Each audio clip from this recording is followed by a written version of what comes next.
Deputy speaker के मुद्दे पर अखिलेश यादव का बड़ा बयान सामने आया है। विपक्ष के पास में होना चाहिए पद, यह अखिलेश यादव ने कहा है। अखिलेश ने डिप्टी स्पीकर का पद विपक्ष के लिए मांगा है।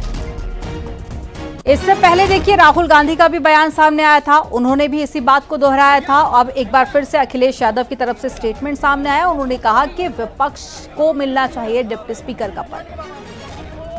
जो अन्य दलों का फैसला होगा और अन्य दल अगर चाहते हैं कोई इस तरह का, और ये बात पहले भी कही गई कि डिप्टी स्पीकर विपक्ष को मिलना चाहिए, डिप्टी स्पीकर विपक्ष का हो।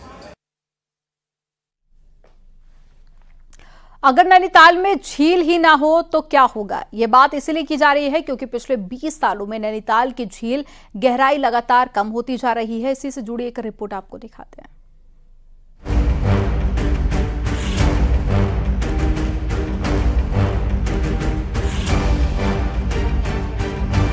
नैनीताल में निर्माण का ये मलबा बारिश में झील में जाने लगा है। तेज बारिश के दौरान नैनी झील मिट्टी और गाद से भर रही है, तो झील की गहराई भी तेजी से कम हो रही है। वहीं स्थानीय लोगों को झील बचाने की चिंता होने लगी है। इतने भी अवैध निर्माण हो रहे हैं, वो लोग क्या करते हैं कि निर्माण से जो मलबा जनरेट होता है, उत्पन्न होता है, उसे उन नाले, जो यहाँ पर नाले हैं 79 किलोमीटर लेंथ ऑफ ड्रेन्स जो 1880 के बाद बने थे, उन ड्रेन्स के बगल में वो रख देते हैं। यही और झील यहाँ की लाइफलाइन है। अगर झील ही नहीं रही तो यहाँ कौन आएगा, कोई टूरिस्ट नहीं आएगा। नैनीताल झील की गहराई पहले 27 मीटर तक थी, लेकिन 2020 में झील की सबसे ज्यादा गहराई 24 मीटर ही रह गई है और 9 जगहों पर तो नदी की गहराई सिर्फ 13 मीटर तक रह गई है। किनारों में तो ये कम होते जा रहा है।